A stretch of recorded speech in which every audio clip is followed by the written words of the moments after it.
السلام علیکم ناظرین، اس ایپیسوڈ کے آغاز میں ہم دیکھتے ہیں الپرسلان صاحب اپنے سپاہیوں کے پاس پہنچتے ہیں اور کہتے ہیں میرے سپاہیوں، میرے بہادروں کے سربراہ بھائیوں، بے شمار جنگ کے میدانوں میں بے شمار کافروں کے سر قلم کرنے والے ذوالفقار دل دھکنے والے ہم سفروں، میں نے ایک فیصلہ کیا ہے اور کرنے کا عزم کیا ہے۔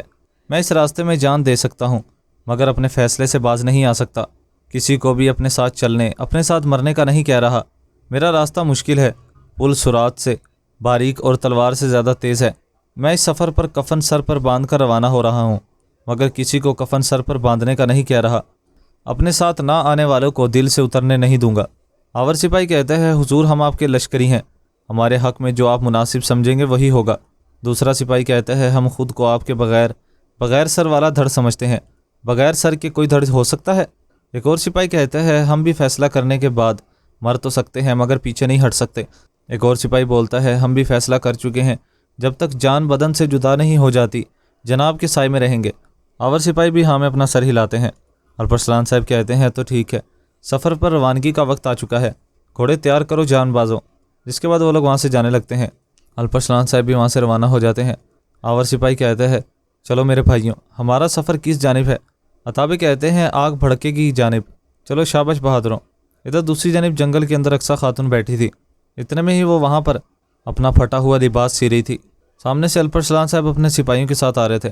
الپرسلان صاحب اقصیٰ کو اکیلا دیکھ کر اپنے گھوڑے سے نیچے اترتے ہیں اور کہتے ہیں یہاں پر کیا ہو رہا ہے اقصیٰ خاتون؟ اقصیٰ کہتی ہے کچھ نہیں، پہاڑی پھولوں کی تلاش کے دوران ٹہنی سے الجھ کر قمیض پھٹ گئی تھی، وہی سی رہی ہوں۔ اکنائی والدہ نے صندوق سے نکال کر مجھے دی تھی۔ خیر تو ہے، آپ لوگ کہاں اس طرف؟ الپرسلان صاحب کہتے ہیں ملنا اچھا رہا ہے، قبیلے سے روانگی کے وقت تم نظر نہیں آئی۔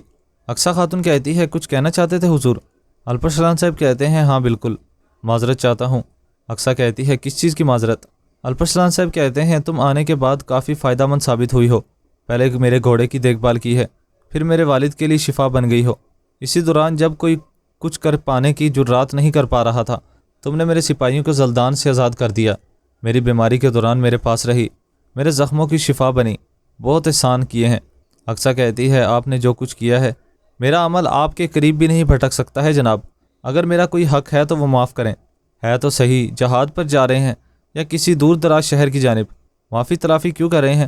الپرسلان صاحب کہتے ہیں ہماری سفر سے واپسی بھی ہو سکتی ہے، نہیں بھی۔ اور پھر اقصیٰ خاتون اپنے والد کو دیکھنے لگتی ہیں اور کہتی ہے ایسا ہی ہے یقیناً، مگر الوداعی ملاقات کی طرح کیوں بات کر رہے ہیں یہ بتائیں۔ الپرسلان صاحب کہتے ہیں کچھ عرصہ قبیلے لوٹنا نہیں ہوگا اقصیٰ خاتون۔ اقصیٰ خاتون کہتی ہے اپنا ہی قبیلہ وطن سے کیوں، اور یہ کہاں جا رہے ہیں؟ اپنے پیاروں سے کیوں جدا ہو رہے ہیں جناب؟ الپرسلان صاحب کہتے ہیں انسان اپنے پیاروں کو دل میں سنبھالے پھرتا ہے، چاہے جتنے بھی دور ہوں مگر ایک ہی جگہ ساتھ ساتھ ہوتے ہیں۔ بالکل آنکھ کا حق ہے اور وہ دیکھنا بھی چاہتی ہیں مگر صبر کا مشورہ ہے، اللہ کی امان میں۔ جس کے بعد الپرسلان صاحب وہاں سے چلے جاتے ہیں۔ اقصیٰ خاتون کافی مایوسی کی طرح سے اپنے والد کو جاتا دیکھ رہی تھی۔ اقصیٰ کہتی ہے میں بھی اللہ کی امان میں آپ کو دیتی ہوں، اپنا درد دکھ دل میں نہ چھپا پانے والے سب کچھ اللہ کے حوالے کرتی ہوں۔ ادھر دوسری جانب قبیلے کا منظر دکھایا جاتا ہے۔ کاراجا قبیلے میں آتی ہے، گوہر اس کو آواز لگاتی ہے۔ گوہر کہتی ہے بات سنو کاراجا، کیا ہوا ہے؟ رنگ کیوں اڑا ہوا ہے؟ کاراجا کہتی ہے نہیں کچھ بھی تو نہیں، میں اتاق میں جا کر کچھ دیر آرام کرنا چاہتی ہوں۔ گوہر کہتی ہے مجھے لگا کہ تمہیں خوشی ہوگی مگر۔ کاراجا کہتی ہے کیا ہوا ہے؟ گوہر کہتی ہے کیا تمہیں پتہ نہیں چلا؟ کاراجا کہتی ہے نہیں، تم بتاؤ نا، کس کو کچھ ہوا ہے؟ گوہر کہتی ہے کسی کو کچھ نہیں ہوا ہے مگر سلطان نے ولی عہد کا اعلان فرمایا ہے۔ کاراجا کہتی ہے کون ہے ولی عہد؟ گوہر کہتی ہے بھائی جان۔ کاراجا کہتی ہے کون سا بھائی؟ گوہر بتاؤ تو صحیح۔ گوہر کہتی ہے کون سا ہوگا کاراجا؟ الپرسلان بھائی جان۔ مگر دیکھو تو بھائی جان نے کہا ہے کہ وہ ولی عہد نہیں بن سکتے ہیں اور خاندان کے تمام اعزازات بھی لوٹا دیے ہیں۔ کاراجا کہتی ہے اللہ، سارا کچھ ایک ہی دن پیش آنا تھا۔ گوہر کہتی ہے مزید کیا پیش آیا ہے بھلا؟ اتنے میں ہی کاراجا وہاں پر اقصیٰ خاتون کو آتا دیکھتی ہے۔ کاراجا کہتی ہے یہ سب کچھ کیا ہے؟ وہ اسے زندہ دیکھ کر کافی زیادہ حیران ہوتی ہے۔ کاراجا کہتی ہے تم۔ اس ایپیسوڈ کا اختتام یہیں پر ہو جاتا ہے۔ ایپیسوڈ پسند آئے تو ویڈیو کو لائک کر دیں اور چینل کو سبسکرائب کر دیں، ساتھ ہی کے بیل نوٹیفیکیشن کو آل کر دیں۔ اب ملاقات ہوگی نیکسٹ ویڈیو میں، تب تک کے لیے اپنا خیال رکھیں، دعاؤں میں یاد رکھیں۔ اللہ نگہبان۔